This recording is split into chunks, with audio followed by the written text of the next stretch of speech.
Bueno, claro, una semana por demás importante, lo tuvo como protagonista el ex ministro de Planificación Federal, tuvo que participar de la primera audiencia del juicio por la tragedia de Once. Se investiga justamente estrago culposo agravado. Y para discutir este y otros temas, saludamos ya mismo a nuestros invitados. Vamos a saludar, por supuesto, a Daniel Arroyo, candidato a diputado nacional por un país. ¿Cómo estás, Daniel? Muy bien, un gran gusto, ¿eh?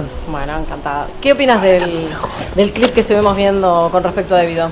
Me parece que el kirchnerismo, tanto con el tema obra pública como con el tema de transporte, generó un sistema de corrupción y esa es la razón por cómo terminó la tragedia de Once. Verdaderamente ahí hubo un manejo de subsidios, de dinero, no del todo claro y que no fue para mejorar el sistema de transporte. Me impacta de verdad como habla Cristina en términos de que no fue a acompañar a las víctimas. El mismo impacto que tengo con lo que pasa con Macri y Santiago Maldonado, que no fue a ver a la familia. Me impacta de Cristina eso, básicamente. No solo el comentario que fue el maquinista, sino el no poder acompañar, ponerse al lado, abrazar a las víctimas. Creo que entre un sistema de corrupción que evidentemente generó sobre el sistema de transporte y la falta de compasión y de vínculo con las víctimas, se generó. Muy bien, saludamos a los demás invitados del panel de esta noche. Está Miguel Ponce, economista y dirigente de la Unión Cívica Radical. De la misma manera, dos Federicos tenemos en la noche de hoy. Federico Achával, desde Unidad Ciudadana, buenas noches. Buenas noches. Martelli, Federico Martelli, desde el Frente Cumplir, buenas noches. ¿Qué tal? Buenas noches. Y Leandro Alperín, en este caso representando a Evolución Ciudadana. Buenas noches. Buenas noches. Bueno, pedirles una valoración, si le parece, comenzamos por Martelli, respecto a lo que acabamos de ver, ¿sí? Una expresidenta que dice que el Estado no es responsable, que el tren había parado en todas las estaciones y si no paró en la última fue por un error del maquinista. El Estado siempre es responsable, más cuando estamos hablando del sistema de transporte público. El Estado es responsable de lo que pasa con sus ciudadanos, por acción o por omisión, y porque evidentemente uno tiene que garantizar las condiciones de transporte de millones de trabajadores. Como también hoy el Estado es responsable de la desaparición de Santiago Maldonado, como el Estado es responsable de las grandes tragedias, y me parece que es una declaración desafortunada, más allá de que en el caso en particular de esa formación quedó comprobado en el juicio que el que no accionó el freno fue el maquinista. Pero evidentemente esa no es una respuesta para los familiares, esa no es una respuesta para la sociedad, pero también hay que recordar que tras esa tragedia se tomó la decisión política de reconstruir el Sistema Nacional de Ferrocarriles y que a partir de ahí se hicieron inversiones muy importantes y que hoy la están disfrutando un montón de trabajadores que van con mejores condiciones a laburar, mejor cumplimiento de los horarios y sobre todo mucha más seguridad, porque si no nos quedamos con ese sistema que también había sido heredado de las privatizaciones y del descontrol en el cual se destruyó el sistema de transporte nacional y en el cual se benefició a pequeños grupos económicos que se los transformó en grandes grupos económicos. Está claro que heredó algo. El tema es si había hecho algo la expresidenta para cambiar ese estatus. Porque lo que quedó claro es que no se había hecho lo suficiente. Lo que quedó claro es que no se había hecho lo suficiente y que a partir de ahí se hizo. Y el ministro Florencio Randazzo evidentemente tuvo una pelea muy fuerte con las mafias, ¿sí? Porque había que tomar decisiones como poner el GPS al sistema de colectivos para que no cobraran bajo declaración jurada los subsidios, como el tema de la SUBE para que no cobraran bajo declaración jurada, como enfrentarse a una mafia que por supuesto tenía una complicidad de ciertos actores del Estado, pero también que había sectores empresarios. Es importante que se hable también de los sectores empresarios que fueron protagonistas de esas estafas. Vamos a ver esa parte de la entrevista de Cristina Fernández de Kirchner en el canal Crónica sobre este tema, dale. La tragedia de Once fue algo muy fuerte, sí. Muy fuerte. Yo me reuní después de que eso sucedió con casi todos los familiares, salvo con 5 familias que no se quisieron reunir conmigo, me reuní con todos. ¿Reconocés que ahí el Estado tuvo culpa? No. En el caso de Once, sí. No, mira, eso te quería contar. El padre de una de las víctimas que falleció y que asistió, eso charlábamos el otro día, y que asistió a todas las audiencias, y aparte lo pudimos leer en los diarios, es que el maquinista no accionó el freno. Al final, gracias. El tren frenó en todas las estaciones antes. Bueno, ahí la veíamos claramente a la expresidenta. A ver, Achával, ¿qué piensa usted, representante de ese espacio? Creo que es importante ver a la presidenta explicando la totalidad de la entrevista, ¿no? Porque es una presidenta que hoy está saliendo justamente a explicar el sistema de gobierno que tuvo durante 12 años y fundamentalmente también me parece muy importante discutir la realidad de la actualidad. Digamos, no podemos pasar por alto que estamos a 20 días de una elección donde hay que evaluar qué es lo que está haciendo el gobierno nacional de Ah, bien, pero de sobre Macri. esto puntualmente, ¿qué piensas? No, sobre esto creo que ¿Compartes la afirmación de la expresidenta? que como dicen los compañeros acá, hay que ser muy respetuosos por las víctimas que hubo en ese momento y nosotros siempre creemos en un Estado presente, en un Estado que tiene que garantizar el transporte público, que tiene que avanzar y eso es lo importante señalar con respecto a esta entrevista, pero fundamentalmente, y como decía recién Federico, pero también lo decía antes Blay González, de un Estado que tiene que hacer y es real que el gobierno de Cristina Fernández de Kirchner terminó haciendo cosas con respecto al transporte público que por ejemplo llevan al ministro Randazzo hoy a ser candidato a senador por la provincia de Buenos Aires. Cristina cambió un poco su estrategia, ¿se la muestra más cercana a la gente, Federico?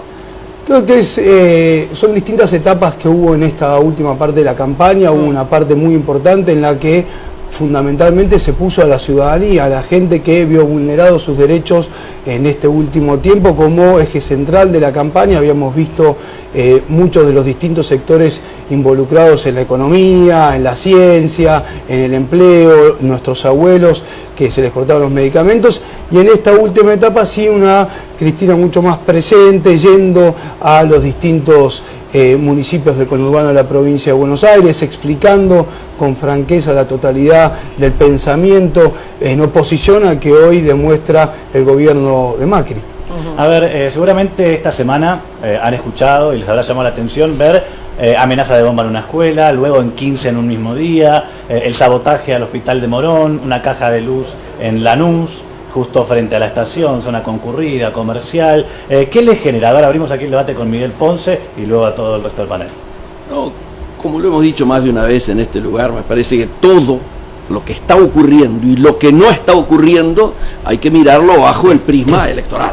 Digo, lo que estábamos analizando recién. Así que este tipo de cosas, yo creo que también, como decía anteriormente Jorge Macri, hay que desdramatizar para no poner en el centro de la escena eso.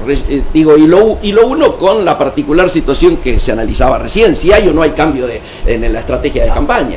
Anteriormente, a cada lugar donde íbamos a debatir, discutíamos los temas económicos. De hecho, la gente que antes era el Frente para la Victoria, ahora es Unidad Ciudadana, trataba de meter los temas económicos y sociales. Ahora, exclusivamente mete el tema Maldonado. Y me parece que, bueno, esto está indicando precisamente un cambio de campaña que no solo se da cambio de campaña de estilos, sino esencialmente cambio de campaña de contenido.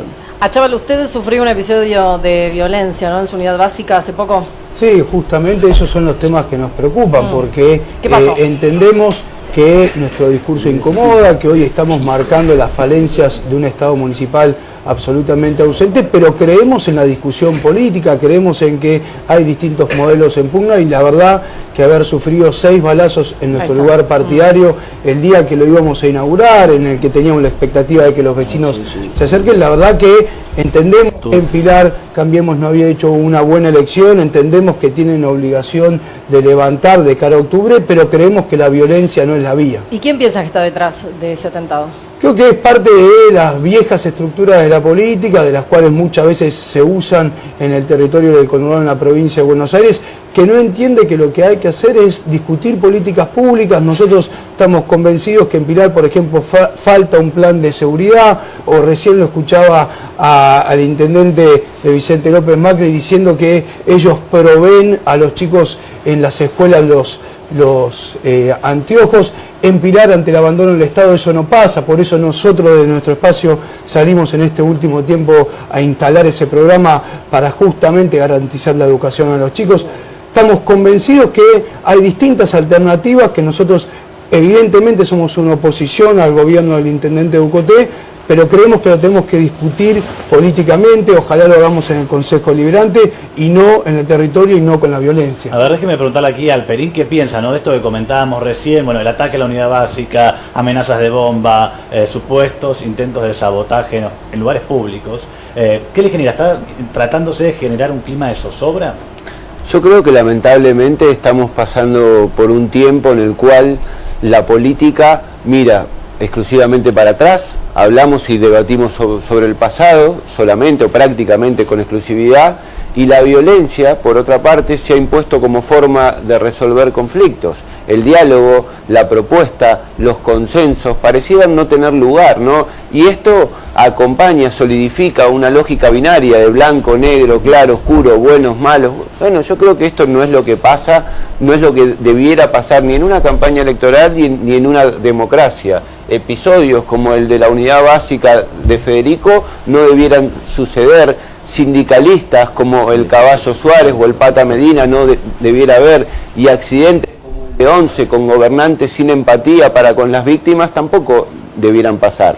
Me parece que la política tiene una oportunidad, que los que hacemos política tenemos una oportunidad, que es dejar atrás ese pasado violento, sin empatía con la gente, y por otro lado construir acuerdos sólidos para los problemas más urgentes. El de la seguridad, sin duda, es el primero, ¿no? Y podemos, yo creo que en este lugar hay toda gente entre la cual seguramente podríamos ponernos de acuerdo en 1, 2, 3 cosas fundamentales para salir adelante y no mirar más atrás todo el tiempo. A la gente también le interesa muchísimo la economía, y quien se expresó sobre esto es Sergio Massa, lo vemos.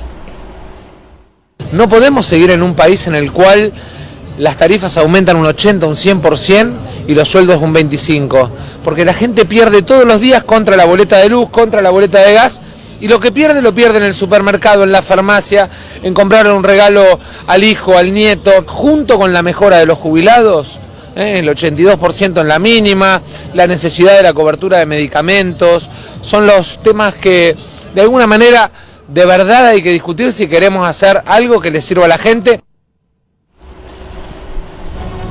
Bueno, ahí está Sergio Massa en recorrida, por supuesto, en campaña. A ver, Daniel Arroyo, ¿qué piensa acerca del estado de la economía? Porque el gobierno empieza a exhibir números y serían positivos, como que baja el desempleo, baja la pobreza, mejoran algunos índices. Yo creo que hay que distinguir planos. Efectivamente hay 600.000 personas que mejoraron su ingreso y subieron por encima de la línea de pobreza. Es una buena noticia. Estamos hablando de que para no ser pobre en una familia hace falta 15.000 pesos. Hay 600.000 personas que subieron en los últimos 6 meses. Junto con eso, 2 problemas graves que marca el INDEC. El primero es que sube la indigencia. Sube la indigencia quiere decir que la gente tiene problemas para comer. Y la gente tiene problemas para comer porque los alimentos siguen subiendo mes tras mes. ¿Cómo es que puede bajar la pobreza pero sube la indigencia? Porque no se controla la canasta básica de alimentos. El gobierno ve la parte de obra pública, no ve la parte de alimentos. No, si sube la canasta básica de alimentos, aumenta la cantidad de gente que no llega a lo mínimo de lo mínimo, que es lo que llamamos la indigencia. Subió 2,1 el último mes. Lo tercero es que hay un problema serio con las tarifas, lo plantea Sergio Massa, y con el empleo. Yo estuve en Junín el viernes. Un pibe que tiene una pizzería que es delivery, un cuartito nada más, paga 6.000 pesos de alquiler, 6.600 pesos de gas. Es absurdo que alguien pague más de gas que de alquiler. Hay un problema. En el último aumento de gas, el gobierno permitió que se paguen 4 cuotas. Es decir, evidentemente hay un problema ahí. Yo creo que acá hay que hacer 3 cosas básicas. Primero, lo que estamos planteando nosotros con Sergio Massa, nunca las tarifas suben más que el salario. Segundo, emergencia alimentaria. Quitar el IVA a la canasta básica de alimentos. Y tercero, empezar a mover el mercado interno, porque no se está creando empleo. Daniel, nos preparó unas placas sobre economía, las vamos a ver en el aire, las debatimos con ustedes, a ver si las podemos poner, Nachito. Muy bien. Bueno, pobreza, dice. Datos positivos. La pobreza alcanza el 28,6% de la población. El INDEC informó que se redujo 3,6 puntos en un año y cayó 1,7 puntos respecto del final del 2016. Para el gobierno, por supuesto, ya hay una reactivación, aspiran a que se extienda en el tiempo y así entonces Argentina consolide 20 años de crecimiento. Esta es la línea discursiva que maneja el gobierno de la nación. Más datos positivos. En el segundo trimestre del año, el PBI mostró una suba interanual del 2,7%, acumula un alza del 1,6% en el primer semestre. La mejora se generaliza a casi todos los sectores. Me tengo que acercar porque ya estoy chicata. Está muy bien. Sí. Bueno, claro, estos son los datos de la economía, datos que se van conociendo a partir de este segundo semestre. Y ahora vamos a ver la última placa. También, dice, la actividad industrial registró una suba interanual del 5,1% en agosto. La construcción tuvo un crecimiento del 13% en relación a igual periodo del año pasado. Ponce.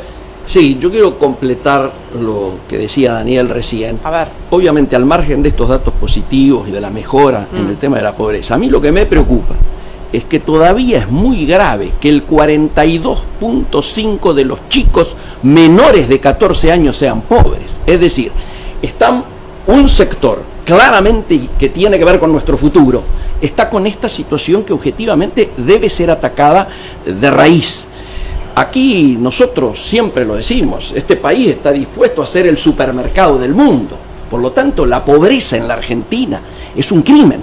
Es imposible que nosotros no hayamos podido elaborar todavía un programa tipo Plan Alimentario Nacional, por acordarnos algo, ¿no es cierto? Las cajas PAN o lo que sea necesario que haya que hacer, porque obviamente la reparación, la recuperación de ese sector social es muy fuerte. Esto no invalida ninguno de los datos positivos, ¿no es cierto? También hay que recordar una situación de dificultad en términos económicos que no tiene que ser soslayada. Uno, el crecimiento de la balanza del superávit, ¿no es cierto?, del déficit de la balanza comercial, que ya supera a esta altura del año el doble del déficit que teníamos el año pasado, y particularmente el proceso de concentración, ¿no es cierto?, de las exportaciones que no reaccionan ni van a reaccionar, porque objetivamente hay una situación internacional cada vez más compleja.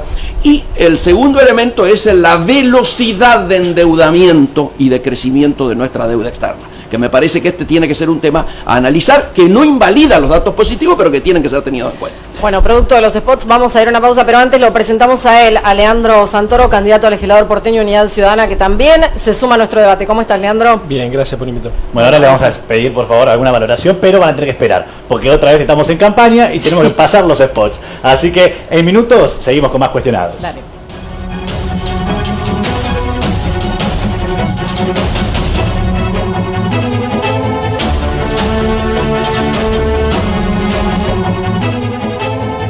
Muy bien, y seguimos aquí en Cuestionados, muchos temas de actualidad, sobre todo en el marco, hasta fuera del aire aprovechan el corte de los partidos políticos para debatir, pero bueno, siempre en el marco democrático respetuoso. Bueno, en este sentido vamos a cambiar de tema, vamos a meternos de lleno en la detención del Pata Medina, hombre de la UOCRA en la ciudad de La Plata. Fíjense estas imágenes que muestran cómo fue el allanamiento con el cual finalmente se logró detener no solo al Pata Medina, también a su mujer, a sus hijos y a otros referentes de la UOCRA, exclusivamente de la seccional La Plata. Estuviste, Alan, trabajando en este tema, ¿no?, durante la semana. Estuvimos en tribunales. Sí. Bueno, ustedes saben, hay que ordenar la secuencia. Primero, cuando ya se veía venir la detención, el Pata Medina convoca a los obreros de la UOCRA de La Plata a la sede del sindicato, bombas molotov que se contaban de a decenas, escombros, bueno, máxima tensión. Finalmente se retiró el Pata Medina, lo ubicó en una de sus propiedades, en una de sus 40 propiedades, y quedó detenido. Él y todas estas personas que estábamos describiendo. Luego llegó el momento de comparecer ante los tribunales, justamente en la ciudad de La Plata le tocó presentarse ante el fiscal Álvaro Garganta, y entonces se negó a prestar declaración. Avanza la causa.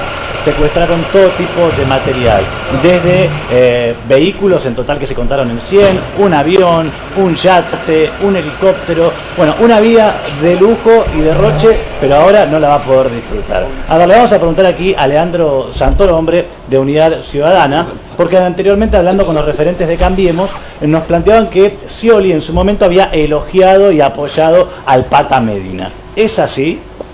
No sé, yo con el Pata Medina no tengo nada que ver, no tengo ningún compañero que lo quiera, ni que lo respete, ni que lo apoye. Lo rechazan. Pero, a ver, sí, lo rechazan ahora y lo rechazaban antes también. Fue pública la pelea que tuvo con los chicos de la Cámpora cuando fue las inundaciones de La Plata. Es público también la pelea que tuvo hasta con Aníbal Fernández en otro momento cuando Aníbal era ministro de la provincia de Buenos Aires. Es pública.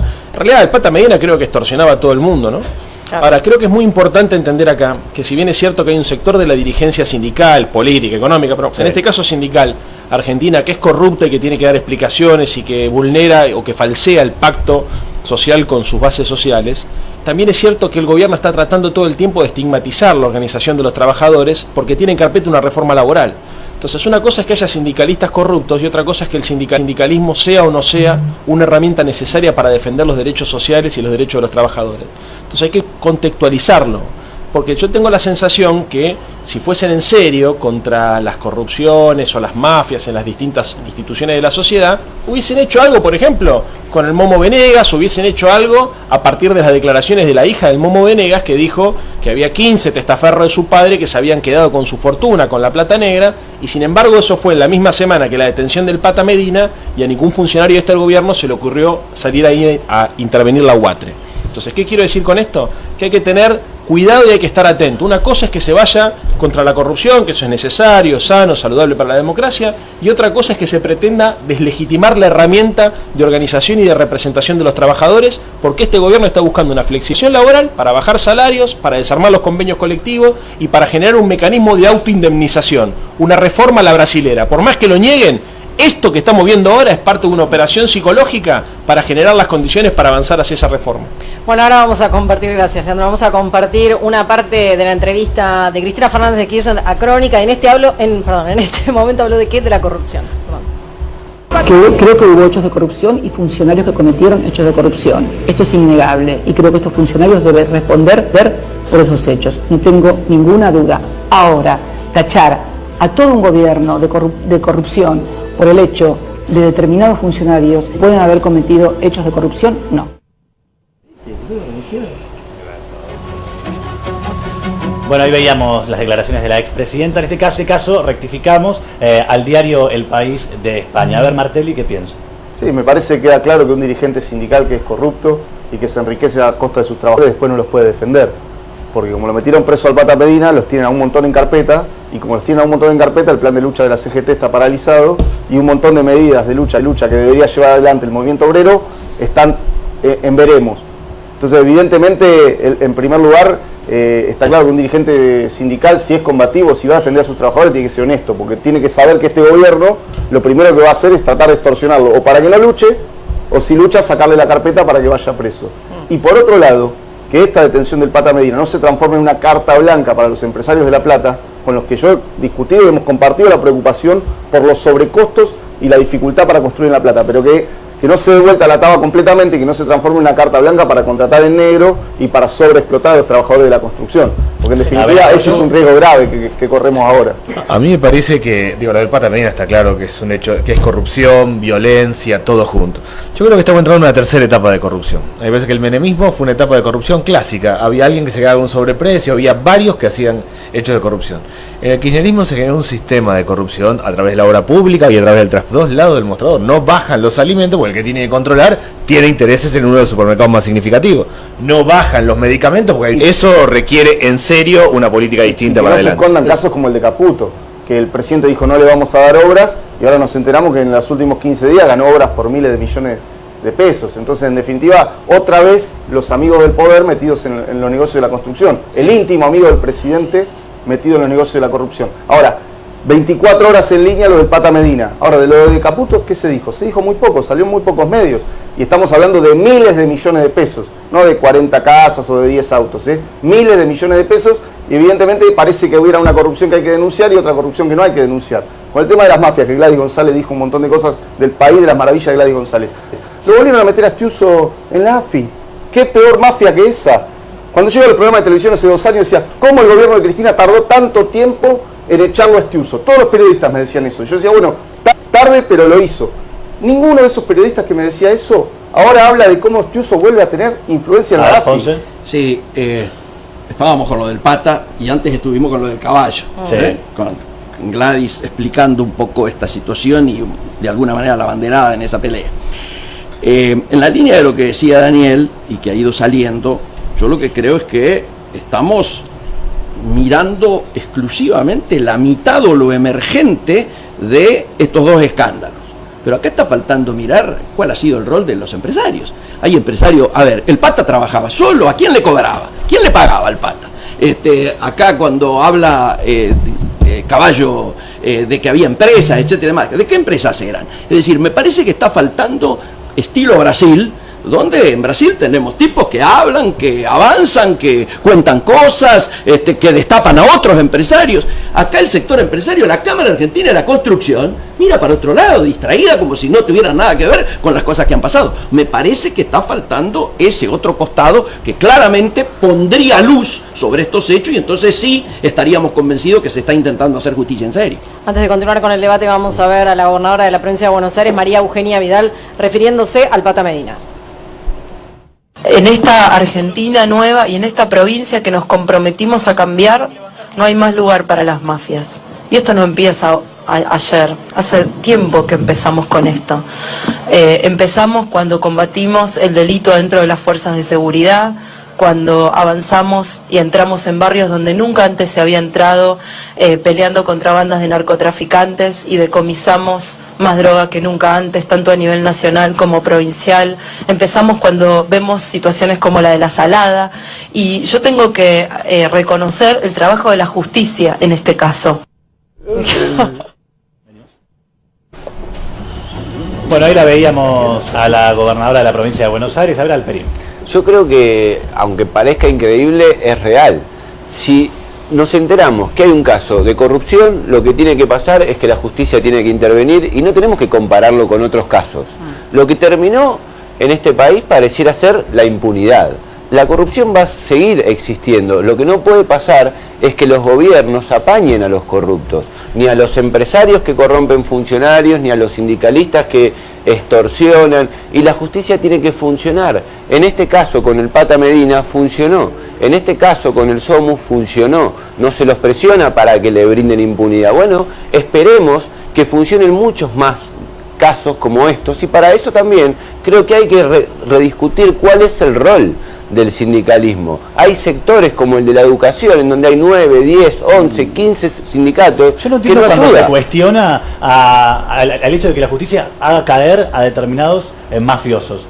Porque no, si cayó este, tiene que caer el otro. El problema no es que se lo cuestiona, lo que se hace es comparar con otros donde todavía no pasó nada. Entonces, como pareciera que con otros no pasó nada, eso deslegitima los casos en donde sí pasó. El Pata Medina está preso, era un extorsionador, bienvenido que esté preso. El Caballo Suárez está preso, era un extorsionador, bienvenido que esté preso. Y si hay otros sindicalistas que tienen problemas de papeles, que vayan a donde tienen que ir también. Y los sindicalistas que no tengan nada para temer, que defiendan los derechos de los trabajadores como corresponde, no los va a apretar nadie a eso. A ver, creo que no estamos frente a un manipulita en serio, desde el punto de vista que en la Argentina se aprobó una ley de blanqueo y después se modificó esa ley de blanqueo con un decreto para permitir que los amigos del presidente blanqueen 650 millones de pesos, entre ellos su hermano. Entonces no estamos hablando de un manipulite. Acá de lo que estamos hablando es de la utilización de la justicia para disciplinar políticamente a distintos sectores de la sociedad. Esto que hicieron con el Pata Medina, que está bien metido en cana, en realidad no es un acto de justicia, es un mensaje hacia la corporación de la burocracia sindical para que se alinee con la reforma laboral, porque el gobierno le dice, si ustedes no hacen lo que Triaca les está pidiendo que tienen que hacer, que es sentarse, venir al pie y bancarse las condiciones de la reforma laboral, van a terminar con el caballo o van a terminar como el señor Pata Medina. Que el gobierno de turno pueda presionar a la justicia o la justicia... No, ¿sabes qué pasa? Hasta acá fue evidente, hasta acá fue evidente que el gobierno trata de capitalizar una decisión de la justicia, y hasta es evidente las editoriales de los diarios que ponen Poder Judicial y Poder Ejecutivo en el mismo plano. ¿Dónde se vio? Si la justicia es independiente, lo que tiene que hacer el gobierno, el Poder Ejecutivo, es dejar que la justicia opere libremente. Ahora, con Arribas, por ejemplo, que fue el único denunciado con nombre y apellido, con número de transferencia de lo que fue la coima de Odebrecht, a ese lo inculparon, lo sacaron. Entonces no me vengan a joder que están haciendo justicia, porque lo que están haciendo es disciplinar a las corporaciones de la sociedad para garantizar este proyecto económico que empobrece a la gente y enriquece mucho más a la gente. ¿Qué deberíamos hacer entonces? ¿Darle impunidad al Pata Medina? No. Tiene que ir o tiene que ir. Si el Pata Medina... Por supuesto, pero ¿por qué no hacen lo mismo con Barrio Nuevo? Pero ¿por qué no hacen lo mismo con lo que yo estoy diciendo acá? Si tiene causa, si le prueban que va a ser preso también. Y el señor Momo Venegas, por ejemplo, ¿por qué no hicieron nada con la web? Que no es un extorsionador profesional. Que investiguen a todos, Leandro. Obviamente. Exactamente. Pero están usando la justicia para otra cosa. Bueno, que investiguen al hermano de Macri, que blanqueó. A ver, el hermano de Macri blanqueó el mes pasado, el hermano de Macri, Gianfranco Macri, blanqueó 35 millones de dólares. Y no es un invento mío, blanqueó 35 millones de dólares. No tienen cómo explicar la guita. Entonces, a mí me parece bien que avance la justicia. Aparte, yo soy honesto y creo que todos los que estamos acá somos honestos. A mí me jode la corrupción como le jode a cualquiera. Pero también me jode el cinismo y la hipocresía, la doble moral. ¿Entendés? Que vienen acá a hablar que en realidad ellos están por contra la corrupción, por la transparencia, y son todos chorros. Vos fijate, todo el tiempo se descubren cosas nuevas. Se descubrió, por ejemplo, la intermediación que hizo el señor Luis Caputo, el ministro de Finanzas, ¿no es cierto?, metiendo una sociedad de su propiedad para comprar Levax a través del Fondo de Garantía de Sustentabilidad. Lo que acaba de decir Arroyo, la liberación de los precios del combustible, lo que hacen con la cota Hilton para beneficiar al señor Brown. Todos los días hay una noticia de una coima, de un curro de este gobierno. Bueno, ¿cómo se hace para acabar con las mafias? No, a ver, pero a ver, así no, porque están gobernando la mafia. Es un gobierno, a ver, Bueno, es un gobierno mafioso. A ver, Son los tipos que llegaron habiendo escuchado a familiares y a dirigentes de la AMIA. Son los mismos tipos que estuvieron procesados por contrabando de autopartes y que lo salvó la mayoría automática de la corte menemista. Es un gobierno que tiene un origen mafioso y un origen corrupto. Total. Y es un gobierno que vino a hacer negocios para los amigos. Y lamentablemente construyó una legitimidad tirándole toda la basura al gobierno anterior, pero bien tarde o temprano estas cosas van a empezar a aparecer. ¿Sabes por qué? Hoy tienen un veranito económico, porque se están endeudando a 5.000 millones de dólares por mes. 90.000 millones de pesos por mes de deuda. Arroyo, que quería hacer un comentario. No, a ver, que hay sindicalistas que no pueden explicar su patrimonio es muy evidente. Acá hay 2 casos, hay otro, y tienen que ir a la cárcel y tienen que devolver sus bienes. Eso está claro. El gobierno no debería aprovechar eso para hacer una reforma laboral a lo brasileño, que es, uno puede trabajar 2 horas, 5, 12, lo pueden contratar por un día, por 3, por 15, no hay sindicato en el medio y entonces tiene que negociar directamente con el empleador. Está muy claro que hay que avanzar sobre la corrupción futbolística, gremial, empresaria, política, pero no hay que ir a un esquema de flexibilidad laboral en Argentina. Nos vamos a meter en un lío bárbaro. En serio, la Argentina tiene hoy 28% de pobreza. ¿Pero de verdad creen que van a hacer una reforma así? No hay duda que el gobierno cree que va a ser Argentina competitiva bajando salarios. No lo digo yo, lo dice el propio gobierno. Ese esquema en un país que ya tiene 28% de pobreza, que ya tiene 43% de pobreza en los niños, que ya tiene 20% de desocupación en los jóvenes, es una bomba explosiva. O sea, está muy claro que muchos sindicalistas y muchos dirigentes de distintos tipos tienen que pagar en la justicia. No debería aprovechar el gobierno la diagonal para meternos en una flexibilidad laboral insostenible. Chaval, por último, que quería para decir. cerrar, que tenemos que ir a la pausa. Coincido con lo que dice Arroyo, ¿no? Es muy importante, creo que todos estamos de acuerdo como que queremos una Argentina transparente, que combata la corrupción, pero no se nos puede pasar como un hecho positivo que el 28% de los argentinos es pobre, o que tenemos 600.000 más indigentes en Argentina. Con Federico hemos recorrido algunos comedores que me ha acompañado en Pilar. Hay cada vez más hambre en la provincia de Buenos Aires y nos pasamos el tiempo discutiendo sobre cosas obvias. El que hizo un acto de corrupción tiene que ir preso. Ahora, ¿qué estamos haciendo en la Argentina? ¿Cómo discutimos el país del futuro si no vamos a las cuestiones que son realmente necesarias? Es que una familia tenga para comer. Muy bien, hasta aquí llegamos entonces con la discusión política. Por supuesto, la campaña sigue y aquí van a volver a ser invitados. Vamos a la pausa. Gracias por haber venido a todos, como siempre. Vamos a seguir con más cuestionados, pero después de la pausa, así que quédense ahí.